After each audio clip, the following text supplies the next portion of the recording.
자, 계약 체결서의 과실 책임이 나옵니다. 의의가 나오는데 의의는 좀 의미가 없는 것 같고 법조문을 보시면 간단하게 정리해 보면 원시적 전부 불능인 경우에 문제가 됩니다. 일단 원시적 전부 불능은 무효고 따라서 이행할 필요 없고 이행하지 못하더라도 책임지지 않는 것이 뭐죠? 원칙입니다. 다만 예외가 있다는 거죠. 원시적 전부 불능에 대해서 계약 체결자가 이미 알았거나 또는 알 수가 있었고요.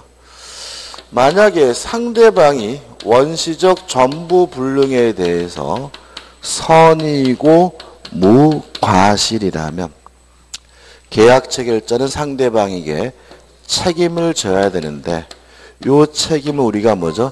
계약 체결상의 과실 책임이라고 하고요. 내용은 신뢰 이익을 배상합니다. 다만 무엇보단 클 수 없냐면 이행이익보다는 클 수가 없습니다. 그래서 교재 보시면은 요건해 가지고 이 계약의 목적이 원시적, 객관적, 전부 불능으로 무효일 것. 3번 일방 당사자, 체결자가 악의 또는 과실일 것. 4. 상대방은 뭐죠? 선이고 무과실일 것. 요 세 가지만 주의하시면 되고 내용은 신뢰 이익을 배상하되 무엇보다는요? 이행이익보다는 클 수가 없어요. 그럼 무슨 얘기냐 한번 생각을 해볼게요. 갑이라는 사람이 A라는 건물을 가지고 있다 그래서 을이 1억에 매매 계약을 했어요. 근데 문제는 이 건물은 계약 체결하기 전부터 이미 없는 건물이었어요. 그러면 계약 체결 전부터 있지도 않은 건물이었다면 뭐가 되죠? 원시적 전부 불능이고 그런데 갑은 이 건물을 못 넘겨주겠죠. 그래서 원시적 전부 불능은 무효고 뭐 할 필요 없죠? 이행할 필요가 없는 거죠. 근데 문제는 을은 이 건물이 없다는 사실에 대해서 선이고 무과실이라면 계약이 유효하게 체결됐다라고 믿기 때문에 비용을 지출해요. 뭐 예를 들어서 교재 나오는 것처럼 뭐 대출을 뭐 신청한다거나 그죠? 아니면 이사갈 준비를 한다거나 아니면 뭐 전직을 하거나 아이들 뭐 전학을 시킨다거나 이런 것들은 다 계약이 유효하게 체결됐다고 믿었기 때문에 지출한 비용인 거죠. 그래서 이걸 만약에 금전적으로 평가를 하게 되면 예를 들어서 한 500만 원 정도 된다. 그러면 실내이익이 얼마요? 500만 원인 거죠.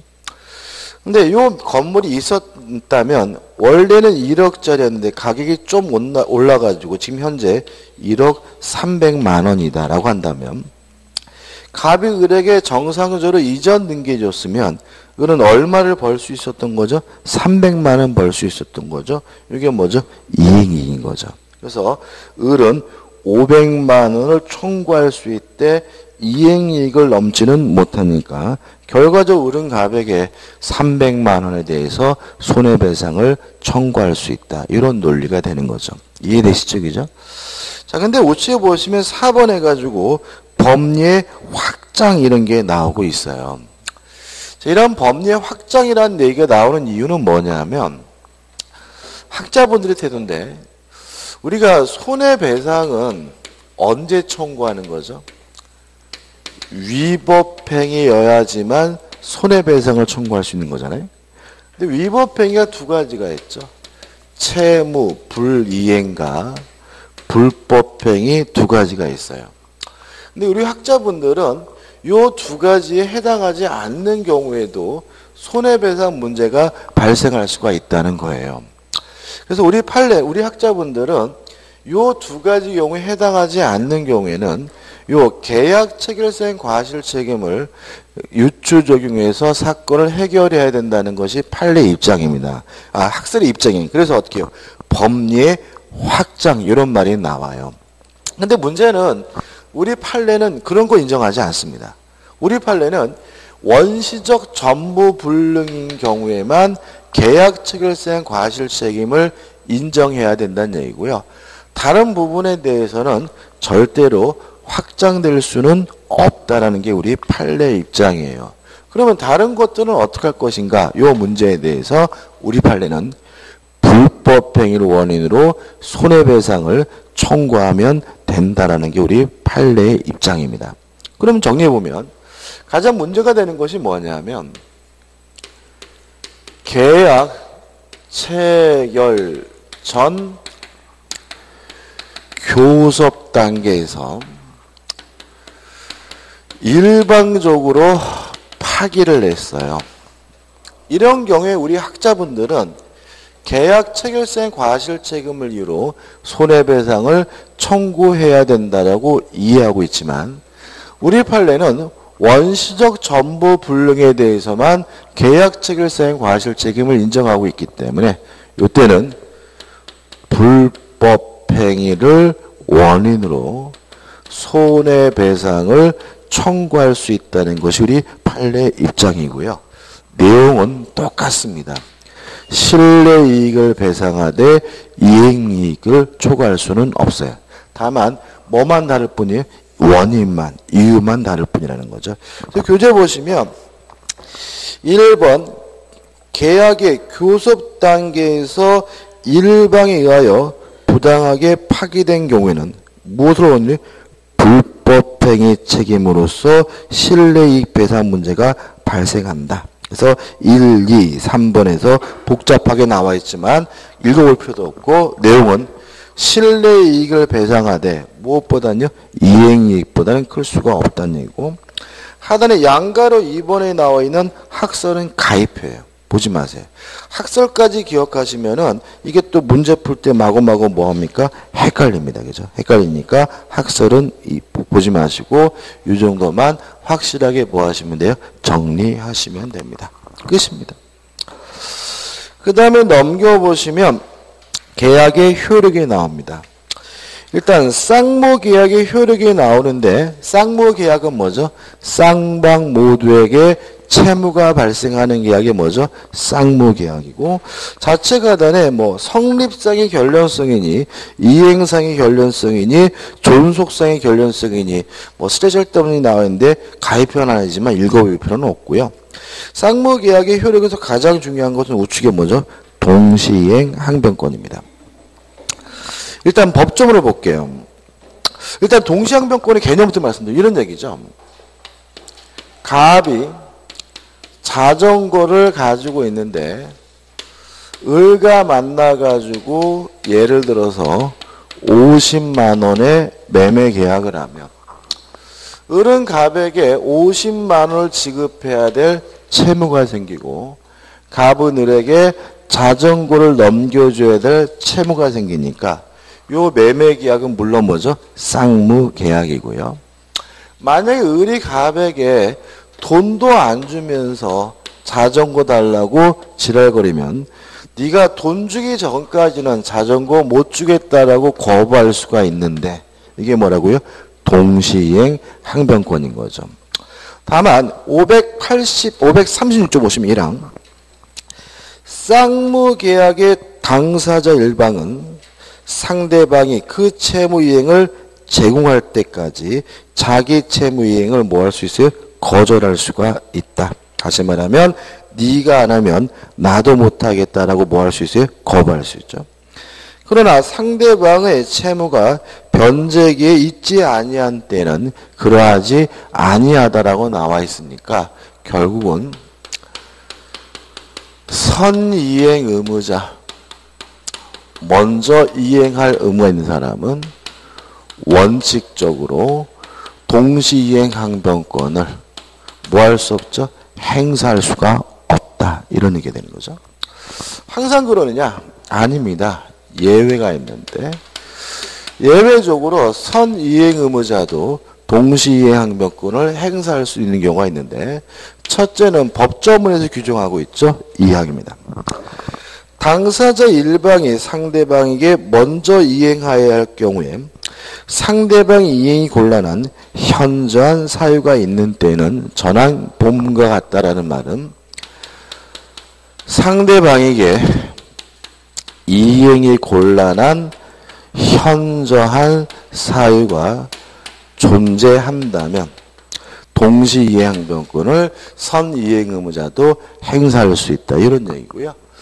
두 번째는 우리 교재에 나와 있지만 판례인데 선이행 의무자가 이행 지체 중 상대방의 이행기가 도래한 경우에는 선이행 의무자도 동시항변권을 행사할 수 있다. 이런 얘기죠.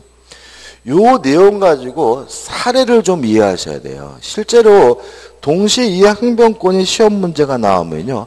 아주 까다로워 하십니다. 왜냐하면 항상 동시이행항변권은 결론이 상식적이지가 않기 때문에 그래요. 그죠? 한번 생각해 보자고요. 갑이 소유하고 있는 A 건물에 대해서 을과 만나서 매매 계약을 했습니다. 자, 매매 계약은 쌍무 계약이고 쌍방의 의무는 동시행 관계인데 실제로는 그렇지는 않습니다. 부동산에 대한 매매금은 나눠서 주잖아요. 그죠? 먼저 중도금을 주게 되고요. 뭐 몇 번 나눠서 할 수도 있고 마지막에 뭘 줘요? 잔대금, 잔금을 주게 되죠. 따라서 실제로 동시행 관계인 것은 잔금을 지급하는 것과 이전 등기, 좀 더 정확히 말씀드리면 이전 등기 서류를 교부받는 것이 뭐예요? 동시행 관계예요. 중도금은 동시행 관계가 아닙니다. 왜냐하면 선이행 의무이기 때문에. 다시 말하면 이전 등기 서류 받기 전에 먼저 주기로 한 돈이기 때문에 등기 서류 안 주면 중도금 못 주겠다라고 뭐 할 수는 없어요? 거부할 수는 없는 거죠. 이게 뭐죠? 원칙이죠. 근데 항상 그러느냐? 아닐 수가 있다는 거죠. 중도금을 주기로 한 날 혹시나 싶어서 등기부 등본을 떠봤더니 갑자기 그 부동산에 가압류가 되어 있어요. 그러면 을의 입장에서는 가압류가 말소되기 전까지는 중도금 못 주겠다라고 뭐 할 수 있겠어요? 거절할 수 있겠죠. 이게 뭐죠? 상대방에게 이행이 곤란한 현저한 사유가 있는 경우죠. 근데 그런 거 없었어요. 그냥 안 줬어요. 이행지체죠.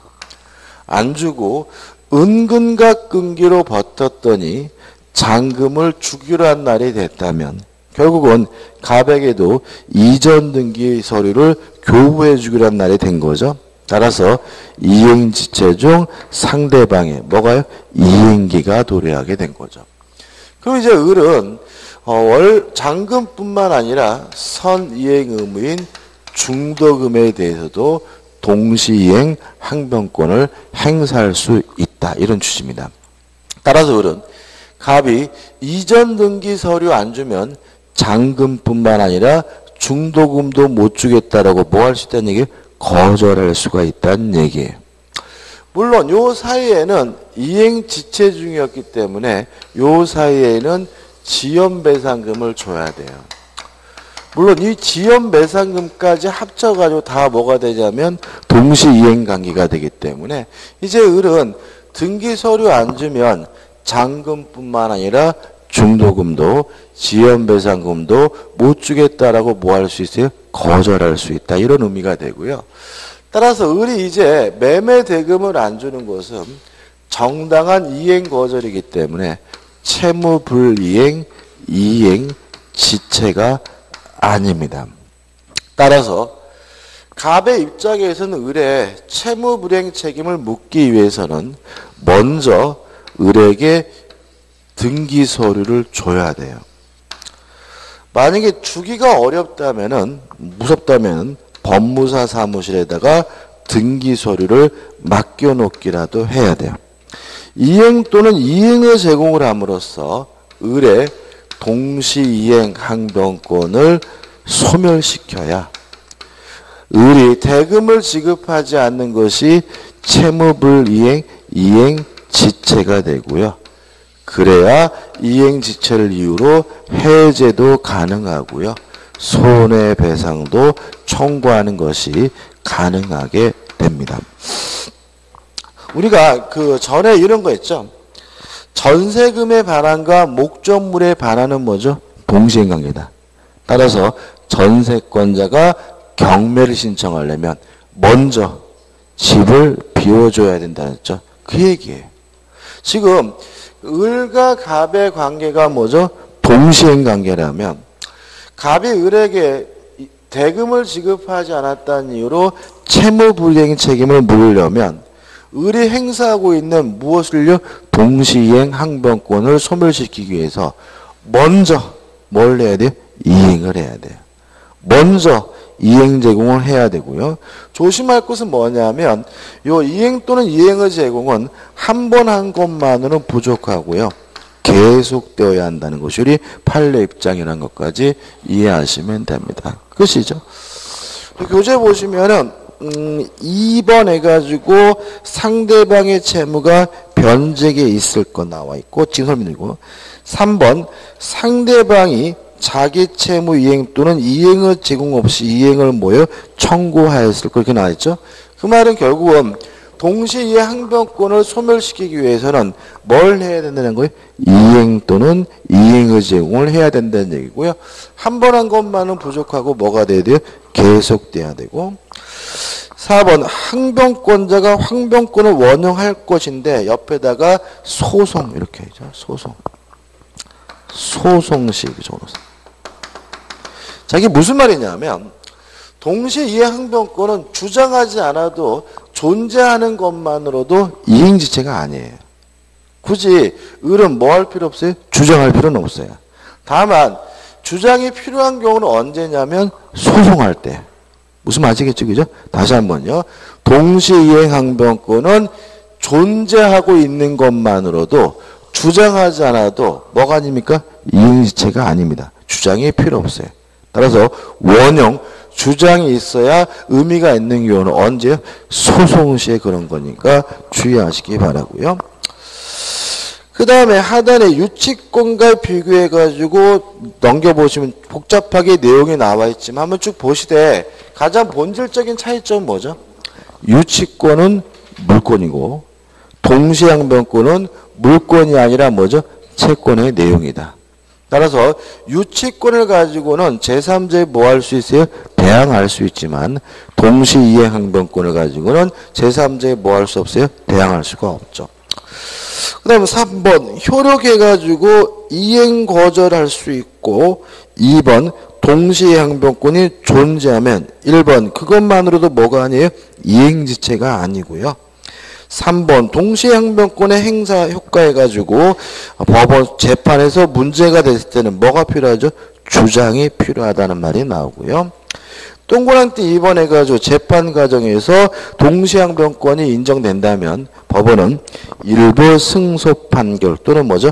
상한 이행 판결을 내리게 되는 거죠. 그죠? 자, 무슨 말이냐? 이런 얘기죠. 자, 요 단계에서 을이 돈을 안 주는 거죠. 그래서 갑이 법원에다가 뭐죠? 소송을 제기했어요. 판사님, 제가 이 그저스 놈이 매매 계약을 하고 중도금부터 시작해서 아무것도 안 줍니다라고 소송을 제기했더니 판사가 을한테 물어보겠죠. 왜 당신은 매매 대금 안 줍니까? 라고 했더니 저에게는 동시이행 항변권이 있기 때문에 대금 안 줍니다라고 을이 뭐 하더라는 거죠? 주장하더라는 얘기죠. 그럼 법원은 어떻게 판결하냐면 일단 을은 갑에게 대금을 지급하라고 판결을 내려요. 그래서 갑은 일단 뭐 한 거죠? 승소한 거죠. 다만 갑도 을에게 이전 등기서를 주라라고 판결을 내릴 테니까 완전히 다 이긴 건 아니고 누구도요? 을도 이긴 거니까 이걸 뭐라 그래요? 일부 승소 판결이라고 하고요. 그럼 결과적으로 을은 대금을 지급하고 갑은 을에게 등기서를 교부하니까 쌍방의 급부를 뭐하고 있죠? 교환하고 있죠? 상환하고 있죠? 그래서 이걸 우리가 상환 이행 판결 또는 상환 급부 판결이라고 하는 거죠. 다시 말하면 너도 하고 너도 하라 이런 얘기죠. 그 다음에 4번 동시에 이행 관계 가지고 인정되는 것에서 총 7가지가 나와 있는데 이것도 교재에 나와 있는 거 절대로 외우시면 안 돼요. 외운다 해서 해결되지는 않습니다. 간단히 좀 정리를 해보면 일단 동시 이행 항변권이 인정되는 경우 하면 교재는 없지만 가장 핵심적인 것이 뭐냐면 쌍무계약이에요. 그죠? 전제가 뭐였습니까? 쌍무계약. 그래서 우리는 매매다, 교환이다, 임대차 같은 유상계약이 나오면 쌍무계약이 나오면 쌍방의 의무는 뭐죠? 동시행관계다. 그래서 교재에 나와 있는 것들이 한 반은 없어져요. 쌍무계약인 거고요. 그 다음에 담보 책임도 동시행관계다.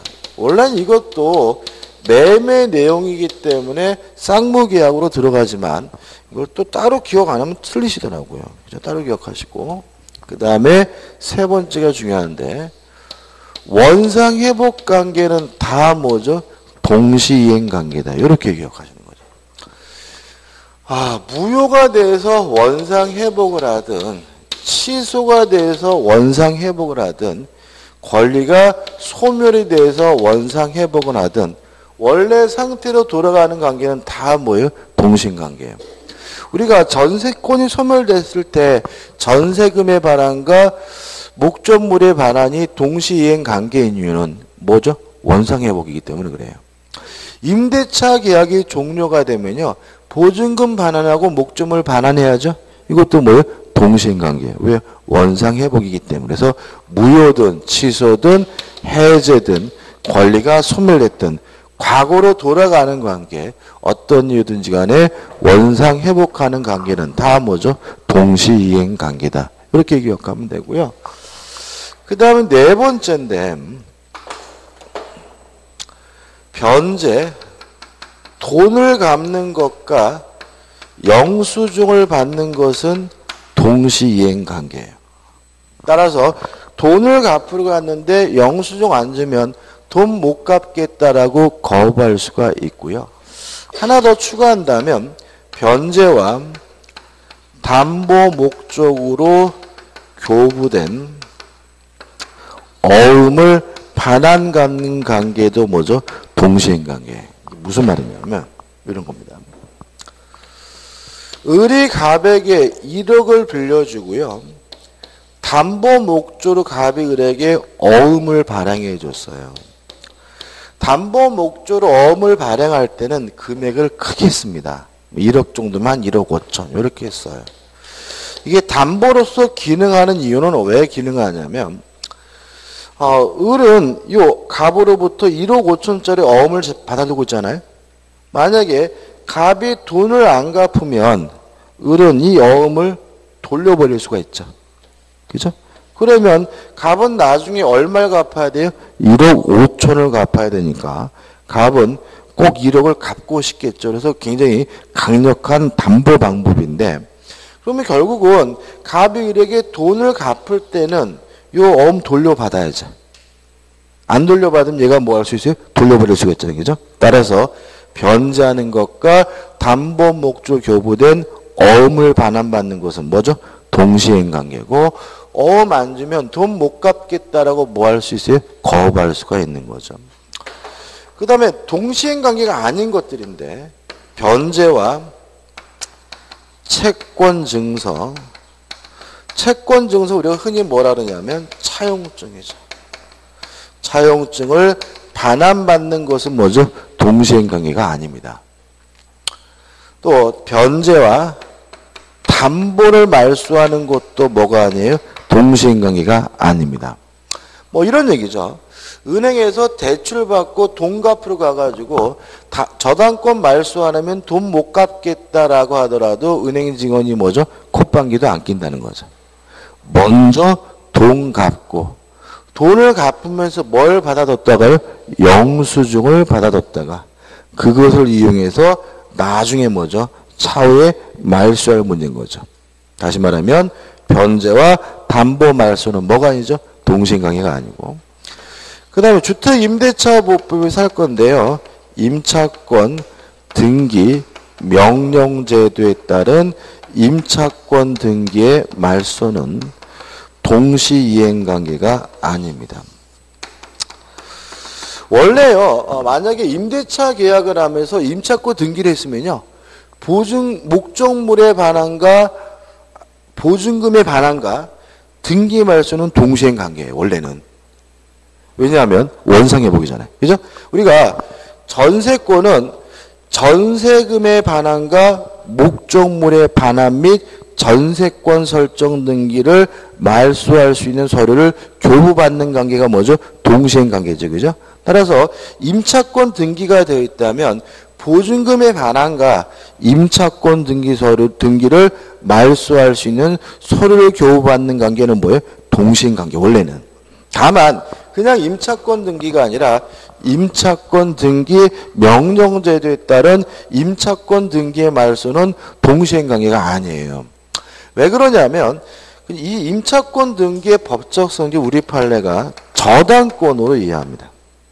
다시 말하면 이거는 임차권 등기지만 실질은 뭐라고요? 저당권이라는 거죠. 그렇기 때문에 담보 말소가 뭐가 아닌 것처럼요, 동시행 관계가 아닌 것처럼 임차권 등기 명령제에 따른 임차권 등기의 말소는 뭐가 아니죠? 동시행 관계가 아닙니다. 그죠?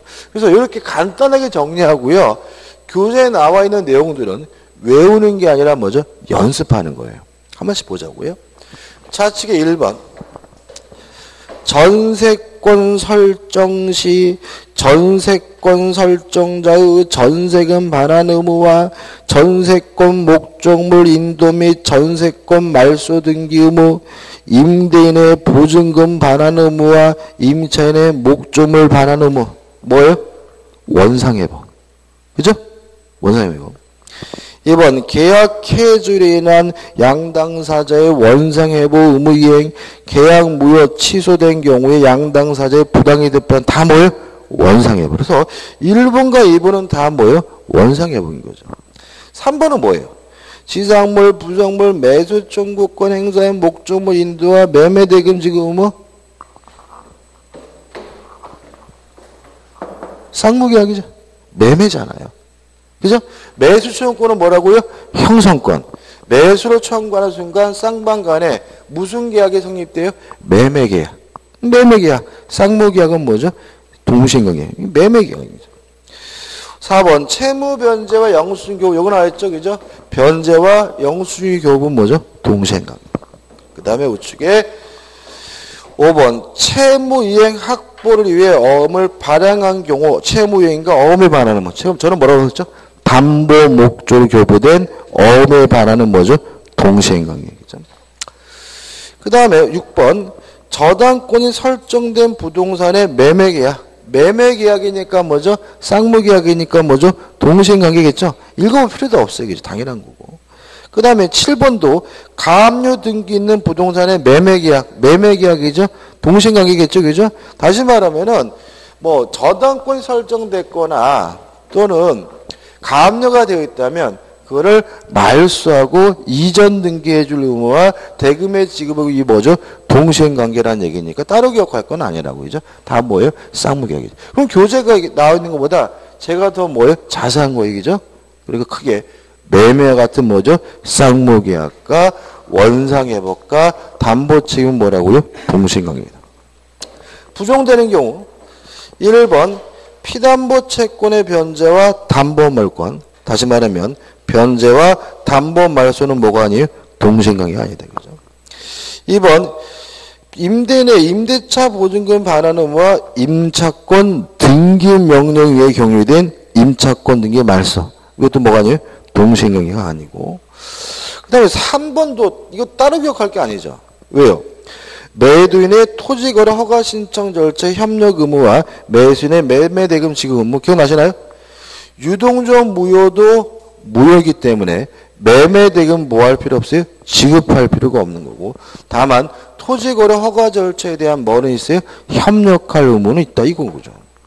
그 다음에 4번 경매 절차가 무효가 된 경우 이거는 요거가 좀 상관이 없어요. 한번 생각해 보세요. 이거는 따로 좀 생각해 보는데, 자 보시면 매매 계약을 체결하면 돈 주고 자전거 받는 거 뭐예요? 동신관계. 매매가 무효예요? 그러면 돌려주는 거, 원상 회복하는 거는 뭐예요? 동신관계죠. 그죠? 근데 경매는 달라요. 한번 보세요. 을이 갑에게 1억을 빌려주고요. 1억 채권 담보하기 위해서 갑소유 A 부동산에다가 저당권. 갑이 뭐예요? 채무자. 을이 뭐예요? 채권자죠. 근데 이게 경매가 됐어요. 병역에 경매가 돼가지고 경락을 받으면 병이 낸 이 경락대금은 누구한테 가요? 을한테 가죠. 그죠? 채권자한테. 또 이전 등기는 갑에서 병으로 이루어지죠. 그죠? 근데 만약에 경매가 무효래요. 그러면 돈은 을이 병한테 줘야 되는 거고, 등기는 뭐죠? 병이 갑에게 해줘야 될 얘기잖아요. 쌍방 간의 문제가 아닌 거죠. 그죠? 세 사람 문제잖아요. 이거는 뭐예요? 동신관계일 수가 없는 거예요. 얘가 돈 안 주면 너한테 등기 못 해주겠다라고 할 수는 없는 거죠. 그죠? 따라서 이것은 뭐예요? 쌍방 간의 문제가 아니기 때문에 동신관계가 아닌 거죠. 그죠? 판례 한번 쭉 보세요. 중요한 건 아닙니다. 그 다음에 넘겨보시면 3번에서 뭐가 나오냐면 위험부담이 나오죠. 그죠? 위험부담이 나오는데, 당사자 쌍방의 기책 사이 없는 이렇게 나왔잖아요. 그죠? 쌍방이라는 말을 지우셔야 돼. 제가 바꿀까 말까 고민을 많이 했는데, 좀 잘못된 겁니다. 쌍방이 아니라 채무자로 바꿔야 돼. 뭐로 바꿔야 돼? 채무자. 교재에 나와 있는 대로 쌍방이라고 기억하면은 문제 틀려요. 지나가려고 했는데. 자, 이거는 요런 문제죠. 일단 정리를 해보고 교재를 보자고요.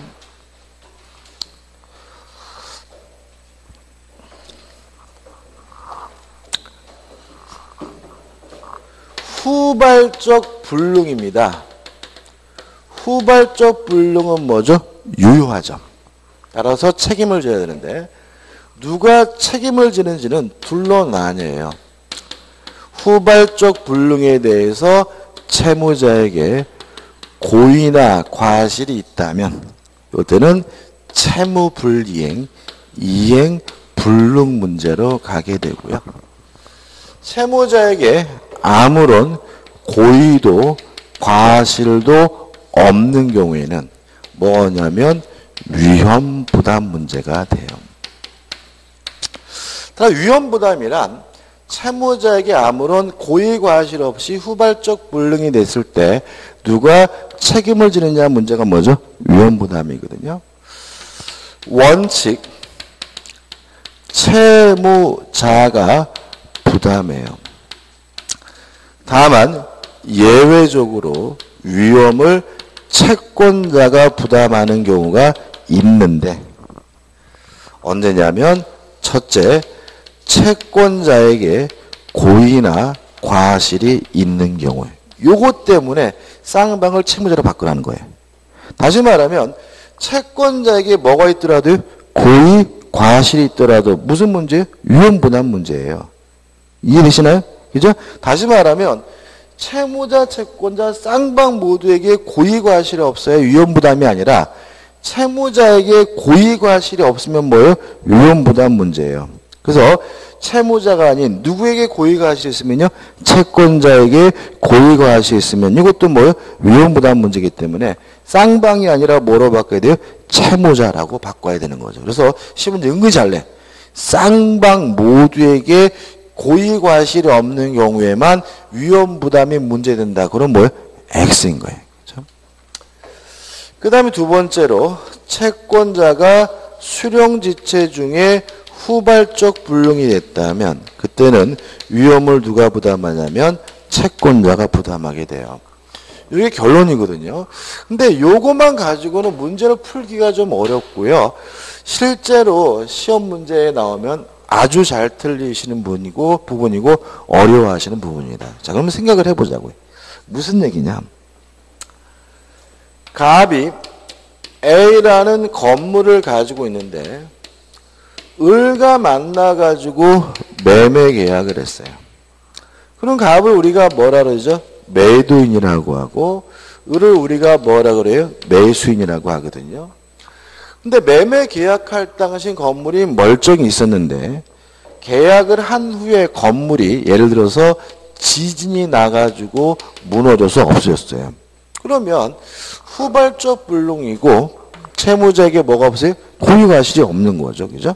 그럼 여기서 먼저 뭘 결정해야 되냐면 누가 채권자고 채무자인지를 먼저 결정해야 됩니다. 이게 왜 문제가 되냐면 매매 계약은 쌍무 계약이니까 쌍방 모두가 채무가 있죠. 쌍방 모두가 채무자이기도 하고 뭐예요? 채권자이기도 한 거예요. 그럼 여기서 힌트는 뭐냐면 지금 문제가 되는 것은 건물이 없어졌기 때문에 문제인 거거든요. 따라 여기서는 돈을 가지고 채권자 채무자를 따지는 게 아닙니다. 없어진 이 건물을 가지고 채권자 채무자를 따지기 때문에 일반적으로 채무자는 누가 되는 거냐면 매도인이 되는 거예요. 돈 가지고 기준하지 않는다. 그죠? 만약에 돈을 가지고 기준을 가지고 따져보게 되면 이게 완전히 뭐죠? 헝클어져 버려요. 그죠? 채권자는 일반적으로 누구를 말해요? 매수인을 의미합니다. 그죠? 기억해 두셔야 되고. 그 다음에 상식적으로 접근해 볼게요. 건물이 없어졌다면 갑은 을에게 건물을 못 넘겨주겠죠? 을도 바보가 아닌 다음에요. 건물이 없으면 매매대금 안 주겠죠? 그럼 결과적으로 지진 때문에 피해보는 사람은 누구예요? 갑인 거죠. 따라서 채무자, 매도인이 그 위험을 부담한다는 말은 결국 쌍방 모두 이행하지 않는다는 의미예요. 갑도 건물을 못 주고 을도 뭘 안 줍니까? 대금을 안 준다는 거죠. 그럼 결과적으로 누구만 피해를 봐요? 매도인, 채무자만 피해를 보기 때문에 위험은 누가 부담하는 거예요? 채무자가 부담하는 거죠. 근데 만약에 을이 갑에게 이미 뭐 예를 들어 3억 원의 매매 대금을 지급한 상태예요. 물론 이행한 것이 있다면 부당 이득으로서 뭘 받아야 되겠어요? 반환을 받아야 되겠죠. 왜요? 줄 필요 없는 걸 뭐요? 준 거니까. 근데 문제가 있습니다. 요 3억 원을 돌려받기가 아주 여의치가 않다는 거죠. 왜냐하면 갑은 지금 어디 있겠어요? 초등학교에 있겠죠. 그죠? 뭐 재난보호센터, 그죠? 이런 데 막 박스 깔고, 그죠? 어떻게 해요? 막 라면 끓여 먹고 있을 거 아니에요, 그죠? 거기 가가지고, 아이고, 안녕하세요. 아이고, 다행히 팔밖에 안 부러지셨네. 3억 주세요라고 하면, 이런 미친놈아, 우리 딸이 지금 저기 갇혀가지고 지금 산에 죽는 이러면 돈, 막 이런단 말이에요, 그죠? 그래서, 뭘 인정하고 있냐면, 대상 청구권이 인정이 됩니다. 만약에 갑이 돈 줄 여유가 안 된다고 한다면 그러면 국가로부터 받는 보상금이나 아니면 보험회사로부터 받는 보험금이라도 대신 달라고 을은 갑에게 뭐 할 수 있어요? 요구할 수가 있다는 거죠. 그래서 대상 청구권이 뭐가 돼요? 인정이 된다까지죠. 그죠? 자, 그 다음에 이제 요거죠. 지진이 나서 없어진 게 아니라 을이 매수인이 집 샀다라고 깝죽대는 바람에 고의나 과실로 건물이 없어졌어요. 이 경우에도 뭐가 돼요? 위험부담 문제. 왜요? 을에게 고의과실이 있더라도 채무자에게는 뭐죠? 아무런 고의과실이 없기 때문에. 그러면 누가요? 채권자, 매수인이 부담한다는 얘기인 거죠. 그죠? 그럼 뭔 뜻이냐? 자, 갑은 건물을 못 넘겨주게 됐다는 점은 똑같은데 누구 때문이죠? 을 때문에. 따라서 을은 갑에게 뭘 해야 돼요? 대금을 지급해야 된다는 얘기죠. 따라서 채권자에게 고의과실이 있으면 채권자가 부담한다는 말은 채권자, 매수인은 후발적 불능인데도 불구하고 매매 대금을 뭘 해야 돼요? 지급해야 된다는 얘기입니다. 다만 주의하실 것은 이 경우에는 이익 상한 의무가 발생하게 됨을 주의하시기 바랍니다. 이익에서 가장 손쉽게 이해할 수 있는 것은 뭐냐면 양도소득세 절약 생각해 보시면 돼요. 자, 이런 얘기입니다. 지금 결과적으로 갑은 건물을 넘겨주지도 않고 을로부터 뭘 받아요? 돈을 받죠? 그러면 갑은 건물을 안 넘겨주기 때문에 부담하기로 한 양도소득세를 뭐예요? 안 주게 돼요. 그러면 갑에게 뭐가 생겨요? 이득이 생기죠. 그만큼 뭐죠? 따라서 그만큼 뭐 해야 돼요? 깎아줘야 됩니다. 우리가 이익 상환 의무가 뭐죠? 발생한다. 이런 얘기인 거죠. 이해하시죠? 그죠? 다 왔습니다. 그 다음에 채권자가 수령지체 중에 후발적 불능이 된 경우에도 누가 위험을 부담해요? 채권자가. 자, 왜 그런지 한번 생각해 볼게요. 매매 계약을 했고요. 인도하기 전이라면 매도인, 채무자가 점유하고 있을 테니까 매도인이 채무자가 뭘 부담해요? 위험을 부담하는 거죠. 인도 후에는 누가 점유하고 있겠어요? 매수인이 점유하고 있을 테니까 매수인이 그 위험을 부담하는 겁니다. 다시 말하면 지진 난 시점이 인도받기 전에 지진 났으면 매도인이 그 위험을 부담하는 거고요. 인도 후에 지진이 났으면 누가요? 매수인이 그 위험을 부담해야 되는 거예요. 다시 말하면 적을까요? 인도시 위험의 부담이 이전이 되는 거죠. 그래서 원래는 채무자, 매도인이 부담했는데 인도가 이루어지게 되면 누가요? 채권자, 매수인이 그 위험을 부담하게 되는 거죠. 그럼 생각해 보자고요. 정상적으로 인도가 이루어졌다면 어차피 누가 위험을 부담할 문제였어요? 매수인이. 근데 이 그저놈이 안 받는 바람에 못 넘겨준 거라면 누가요? 채권자, 매수인이 그 위험을 어떻게 해요? 부담해야 된다. 이런 취지가 되는 거죠. 다 한 겁니다. 그죠? 전부예요. 규제 보시면은 요건해가지고 1번 쌍무 계약이 나오고 2번 쌍방의 책임 없는 사유 이러면 안 돼. 1번 원칙이죠. 그죠? 자, 원칙 채무자 위험 부담주의인데 채무자가 부담하는 경우는 언제입니까? 채무자뿐만 아니라 채권자에게도 뭐가요? 고유 과실이 없는 경우죠. 그죠? 그래서 이거 맞네요. 그죠? 효과 쌍방 모두 이행할 필요가 없습니다. 따라서 1. 이행 의무를 면하고 반대급부 청구하지 못한다. 2번 이행한 것이 있다면 돌려받게 되는데 다만 주의하실 것은 보상금 보험금에 대해서 뭐가 인정이 돼요? 대상 청구권 인정됨을 주의하시기 바라고.